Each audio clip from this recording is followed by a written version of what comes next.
Namaku Dani. Usia 34 tahun. Seorang pekerja swasta di Bandung yang punya hobi memancing.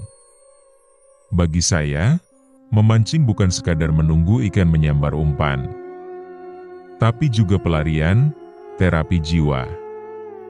Makin sepi tempatnya, makin saya suka. Dan salah satu tempat favorit saya adalah Bendungan Jati Gede di Sumedang. Bendungan itu luasnya luar biasa. Airnya tenang di permukaan, tapi kita tahu, di dasarnya menyimpan ribuan misteri. Kadang saya datang bersama teman-teman komunitas. Tapi malam itu, saya sendirian. Sabtu malam, sekitar pukul 9, saya tiba di area yang cukup sepi. Namanya Blok Cipicung, agak tersembunyi dan jarang dikunjungi orang karena katanya angker. Justru karena itu saya tertarik. Saya membawa tenda kecil, alat pancing, senter, dan bekal seadanya. Target saya malam itu, lele raksasa. Awalnya semua berjalan biasa. Angin tenang, suara jangkrik di kejauhan. Saya menyalakan rokok, melempar umpan ke air, dan duduk menunggu. Sesekali, terdengar suara plung dari kejauhan. Saya pikir itu ikan besar meloncat. Tapi suara itu terlalu berat. Terlalu dalam, lalu, sekitar pukul 11 malam, suasana mulai berubah.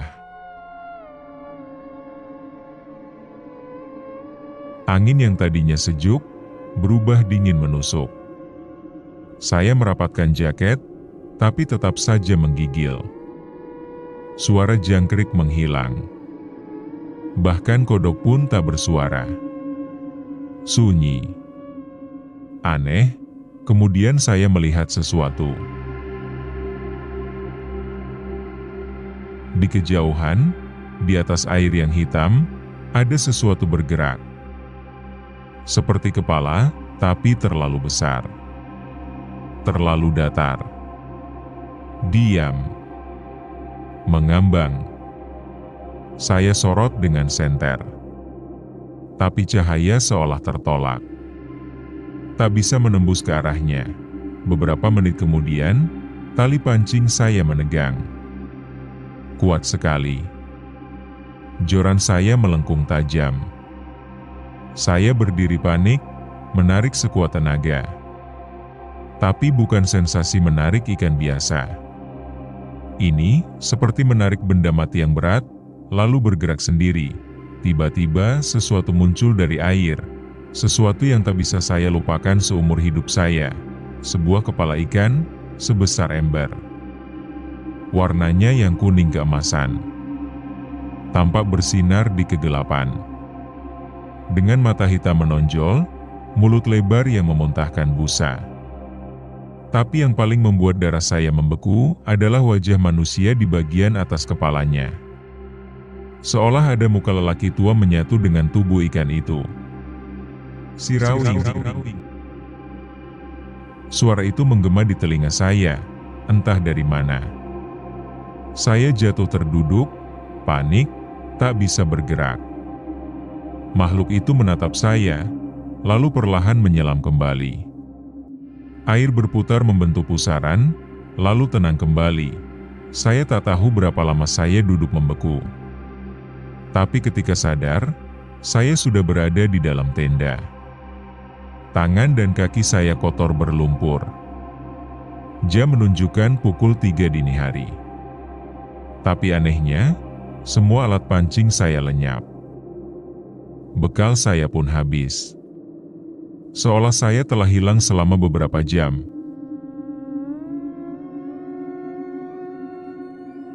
Esok paginya, saya pulang tanpa berkata apa-apa. Dan sejak malam itu, saya tak pernah lagi memancing di bendungan. Bahkan hanya lewat di pinggirnya pun saya enggan. Ada banyak cerita mistis yang aku dengar mengenai Bendungan Jati Gede. Bendungan yang bersumber dari aliran Sungai Cimanuk. Sungai yang memanjang mulai dari Garut sampai ke Kadipaten. Aku sering membaca berita kecelakaan yang dimuat di media berita lokal. Anak kecil yang hanyut di sungai, lalu ditemukan di lokasi bendungan, pemancing yang hilang, dan 3 hari berikutnya ditemukan mengambang tak bernyawa. Bahkan dikabarkan terjadi kesurupan massal saat upacara peresmian bendungan itu. Banyak yang mengaitkan kejadian-kejadian itu dengan hal mistis. Orang-orang bilang, bendungan Jati Gede dibangun di atas banyak desa tua. Tak sedikit makam-makam kuno yang ikut terendam. Bahkan ada situs sejarah peninggalan Kerajaan Sumedang Larang yang ikut terkena dampak pembangunan bendungan itu. Banyak cerita tentang arwah penasaran. Tapi yang paling ditakuti adalah si Rawing. Siluman ikan penjaga Sungai Cimanuk yang marah karena habitatnya dirusak. Entah saya mengganggunya malam itu, atau mungkin dia hanya ingin menunjukkan keberadaannya dan memperingatkan saya agar tak seenaknya mengotori apalagi merusak tempat itu. Dan saya paham betul maksudnya.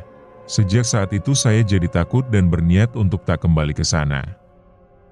Tidak pernah. Tapi kisah ini belum selesai.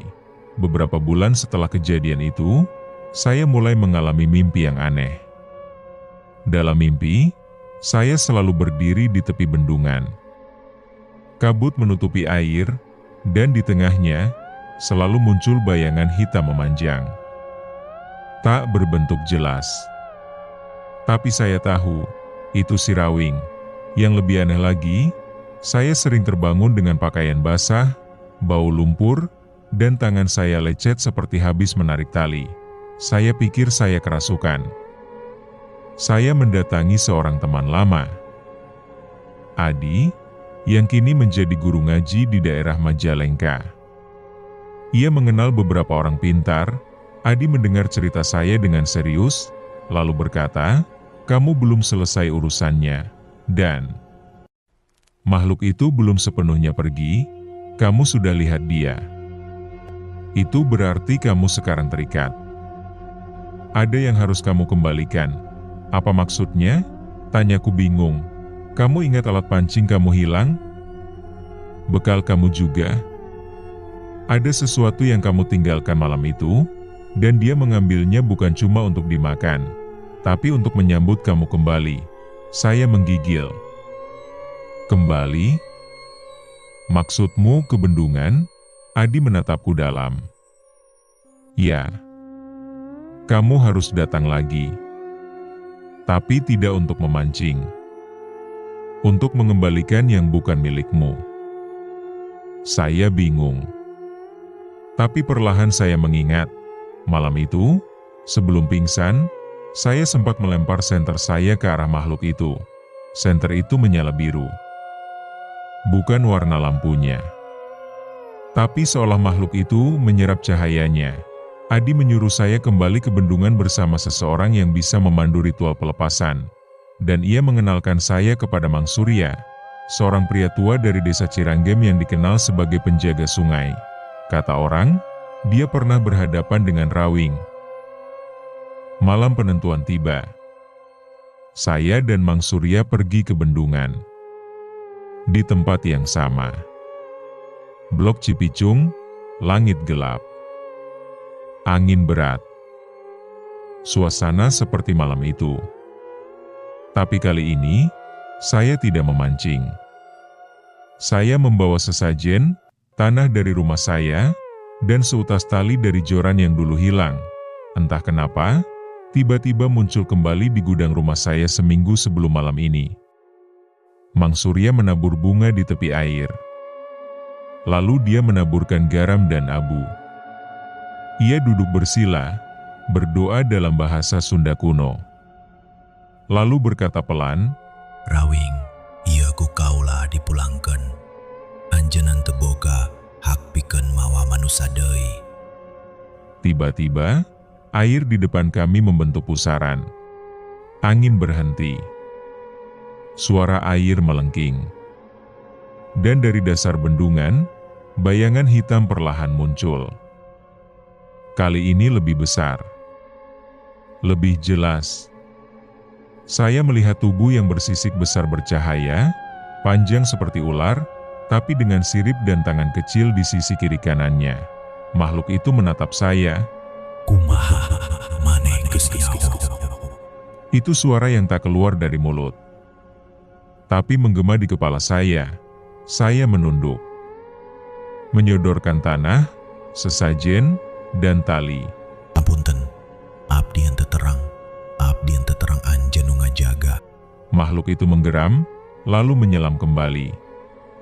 Tapi sebelum hilang, saya melihat wajah manusia itu lagi, tua, penuh sisik, menyeringai. Sejak malam itu, saya tak pernah lagi bermimpi. Tak pernah lagi basah saat tidur. Tapi saya tahu, Rawing masih ada di sana, menunggu siapapun yang berani datang, bukan untuk menghormati, tapi untuk mengambil. Dan saya, Dani, hanya ingin kalian tahu, Bendungan Jati Gede bukan sekadar waduk. Ia adalah makam. Ia adalah batas antara dunia kita dan sesuatu yang jauh lebih dalam. Tata krama harus dijaga. Mipit kudu amit, ngala kudu bebeja, dan si Rawing penjaganya. Aku kira segalanya selesai malam itu, saat si Rawing menerima persembahan dan menghilang ke kedalaman air. Tapi ternyata, itu baru awal dari semuanya. 2 minggu setelah kejadian bersama Mang Surya, aku mendengar kabar yang membuat darahku dingin lagi. Seorang pemancing ditemukan meninggal di pinggir bendungan. Tubuhnya kaku, matanya terbuka lebar seolah melihat sesuatu yang sangat menakutkan. Anehnya, tidak ada luka fisik, tidak tenggelam, tidak tergigit binatang. Tapi tangannya mencengkeram joran sekuat tenaga, seperti saat menahan sesuatu yang sangat berat.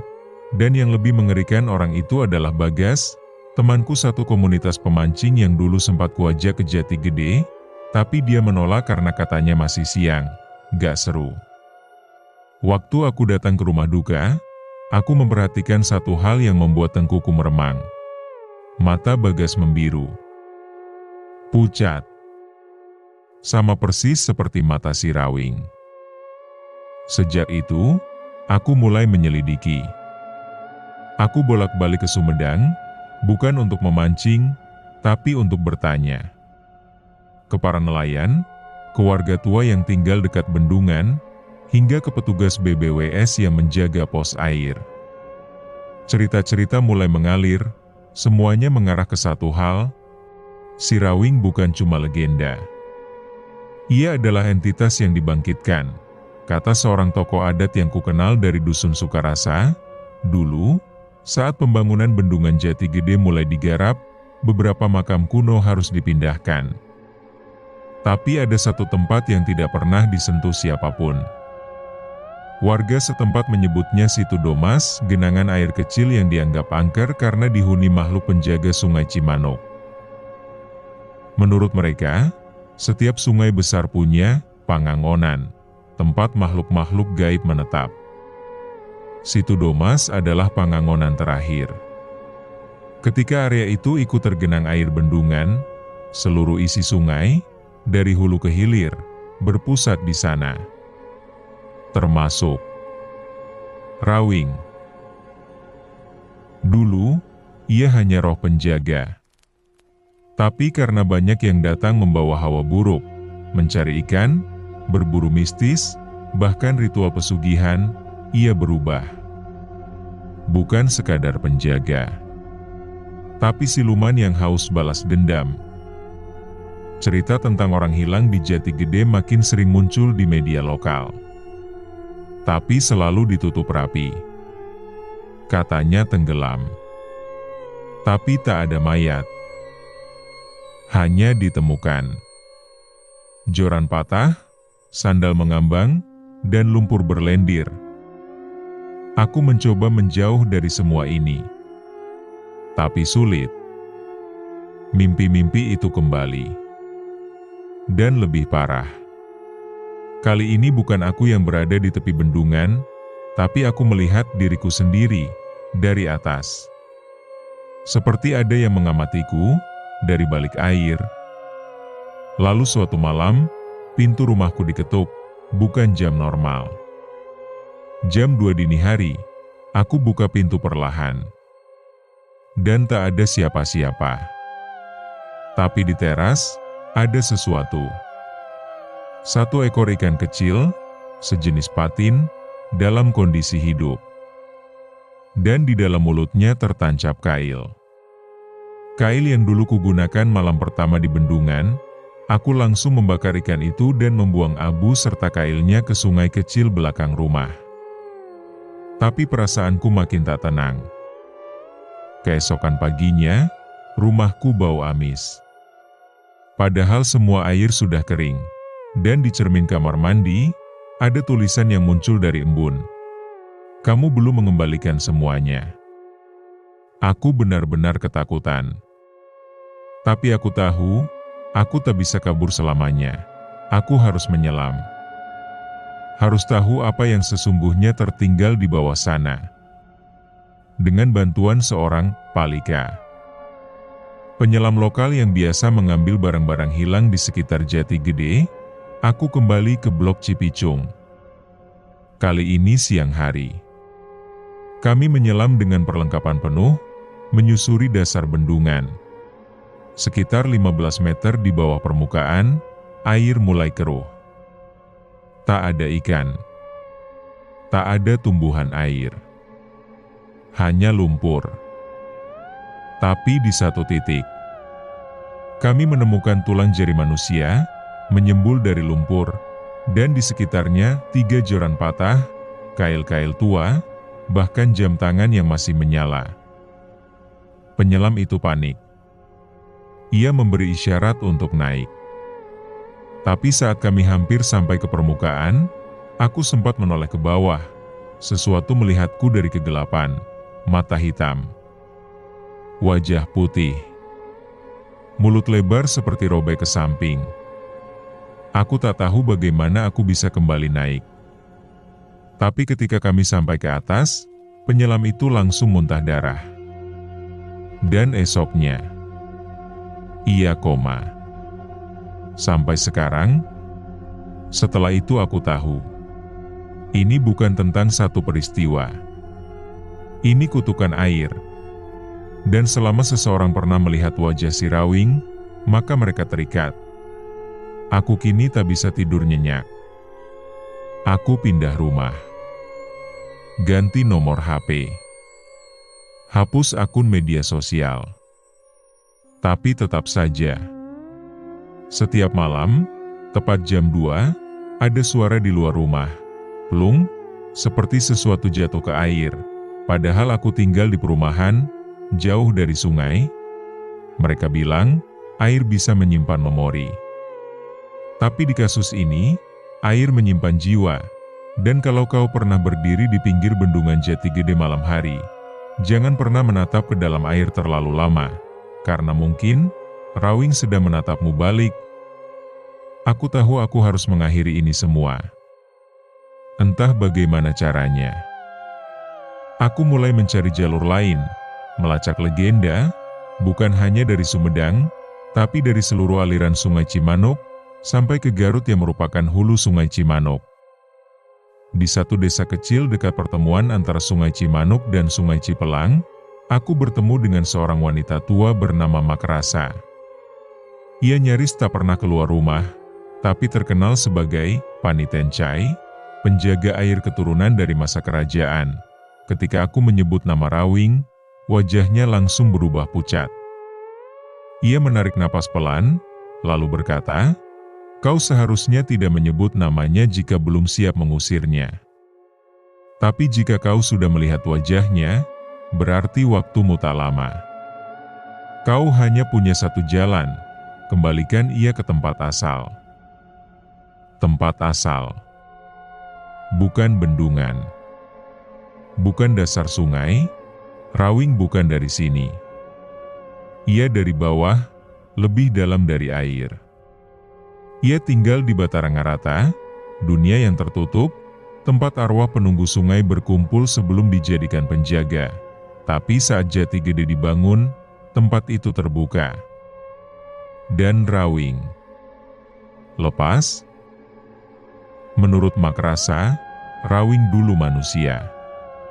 Seorang juru kunci Sungai Cimanuk bernama Surawangsa Atmaja, di masa perang, ia dibantai bersama keluarganya oleh penjajah karena dianggap memimpin perlawanan. Mayatnya dibuang ke sungai dengan tangan diikat batu. Arwahnya menyatu dengan roh ikan-ikan, terperangkap di muara, hingga membentuk entitas baru. Ketika pembangunan bendungan menggusur semua, roh-roh sungai terombang-ambing. Dan Rawing mengambil alih semuanya. Ia menjadi pemimpin, penguasa, penuntut balas. Untuk menyegelnya kembali, aku harus membawa 3 hal: air dari hulu Cimanuk sebelum bertemu sungai lain, batu penanda dari situ Domas, yang kini sudah dibawa bendungan, dan sesuatu yang telah disentuh oleh Rawing saat penampakan. Aku menggigil. Karena aku tahu. Itu berarti aku harus kembali. Langit malam di atas Jati Gede tampak muram, seperti menandai akhir dari sesuatu yang besar dan purba. Aku datang bersama seorang teman lamaku dari Bandung, Reza, yang juga seorang peneliti folklor lokal. Kami membawa ketiga benda itu. Air hulu disimpan dalam kendi, batu situ Domas diikat kain putih, dan kail yang dulu kugunakan malam pertama di bendungan. Bersama Mang Surya kami sampai di Blok Cipicung pukul 1.30 dini hari. Tenang. Mencekam. Aku berdiri di tepi dermaga kecil yang sudah setengah lapuk, tubuhku gemetar, bukan hanya karena dinginnya udara malam, tapi karena suara itu. Suara yang hanya bisa didengar oleh mereka yang ditandai, suara rawangan liri bercampur geraman dari dasar bendungan. Mang Surya berdiri di belakangku, tangan kanannya menggenggam botol kaca kecil berisi air dari 7 sumber mata air keramat, dan tangan kirinya menggenggam kendi tanah liat yang telah ditulisi aksara kuno Sunda Buhun. Kami berdiri di tepi air, menaruh kendi di tanah, batu di tengah lingkaran garam, dan kail di atas daun pisang. Reza membaca mantra penutup yang dikumpulkan dari naskah kuno Sunda Wiwitan, sementara aku menaburkan air dari kendi ke arah danau. Lalu kami duduk bersila. Kau harus siap, Dani, ucap Mang Surya pelan. Ini bukan hanya tentang kamu, tapi tentang semua yang mati tanpa kepala, tanpa nama, tanpa doa, di dasar sana. Aku menatap air bendungan. Sekilas, aku melihat sesuatu. Bergerak di balik riak air, terlalu besar untuk ikan, terlalu cepat untuk manusia. Apa itu Rawing? Dia bukan lagi sekadar siluman. Dia perwujudan dendam. Dia penghuni terdalam dari arus yang dibendung oleh keserakahan manusia. Dia pernah jadi penguasa aliran Cimanuk. Tapi sejak bendungan ini dibuat, dia seperti binatang yang disekap, dilupakan, disiksa dalam diam. Sekarang dia lapar. Dan kamu adalah mangsanya. Angin berhembus pelan, menimbulkan suara bersiut samar seperti bisikan dari makhluk-makhluk yang tak terlihat. Tidak sampai 5 menit, air mulai bergolak. Awan menutup bulan. Suara seperti geraman terdengar dari dalam air. Tiba-tiba air mendidih di satu titik. Gelembung-gelembung besar muncul ke permukaan, disusul semburan lumpur hitam yang memercik ke kakiku. Sosok tinggi, bersisik hitam kehijauan, bermata kuning menyala muncul perlahan dari tengah bendungan. Bentuknya seperti ikan mas atau kancara raksasa, tapi berdiri dengan 2 kaki. Kulitnya mengelupas di beberapa bagian, memperlihatkan otot-otot berlendir. Di punggungnya terdapat deretan duri panjang, dan wajahnya. Wajah itu seperti perpaduan antara manusia tua yang murka dan binatang air yang purba. Dari tengah bendungan, Perlahan makhluk itu muncul. Lebih besar. Lebih menyeramkan. Tubuhnya kini bersisik penuh duri. Wajah manusia itu retak, seperti topeng pecah. Tapi matanya masih sama. Menatapku. Dalam. Si Rawing. Bisik Dani, tak percaya. Lalu, suara menggema. Kau datang untuk memutus ikatan dan membawa jiwamu kembali pulang? Aku hanya menunduk. Maafkan aku. Tapi ini harus selesai. Sudah terlambat. Jiwamu sudah terikat.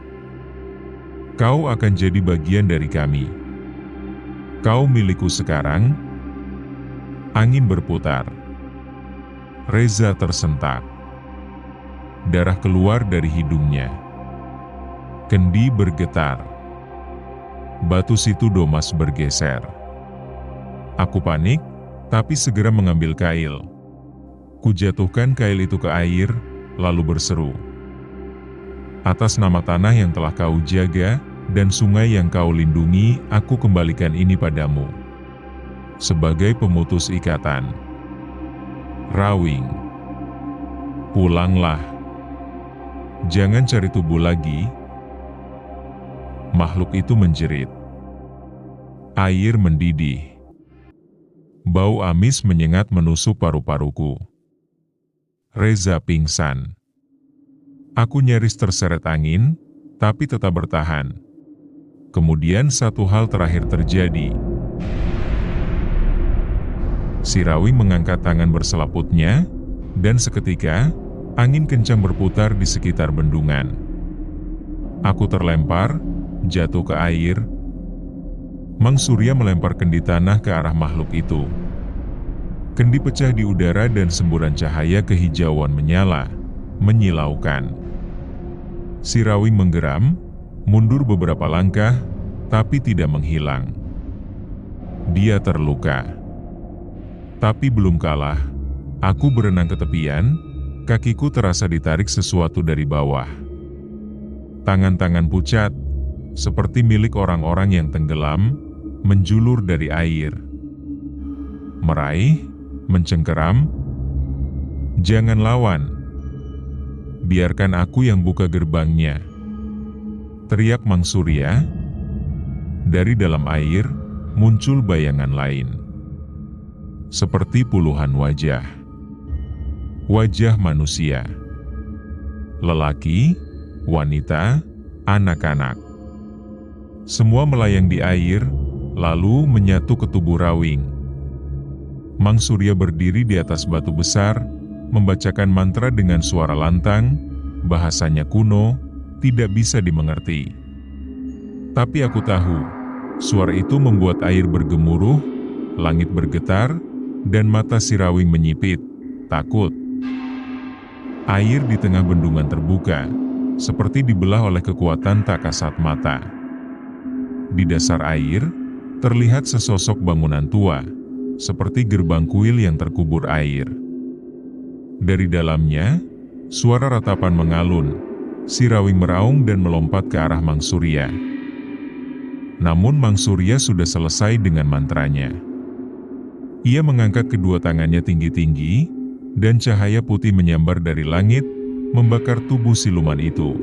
Tapi dalam jeritannya, si Rawing menyeret Mang Surya bersamanya, jatuh ke dalam pusaran yang terbuka.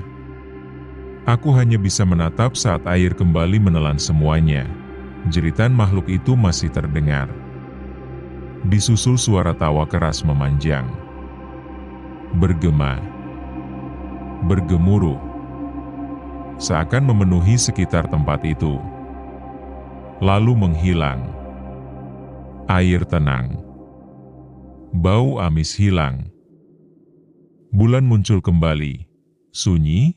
Tak ada yang tersisa, kecuali pecahan kendi dan botol air dari 7 mata air yang mengambang perlahan ke tepi. Angin mereda. Tinggal hembusan perlahan, dan dalam bisikan angin terakhir malam itu, aku mendengar suara yang takkan pernah bisa kulupakan. Nuhun, manusia.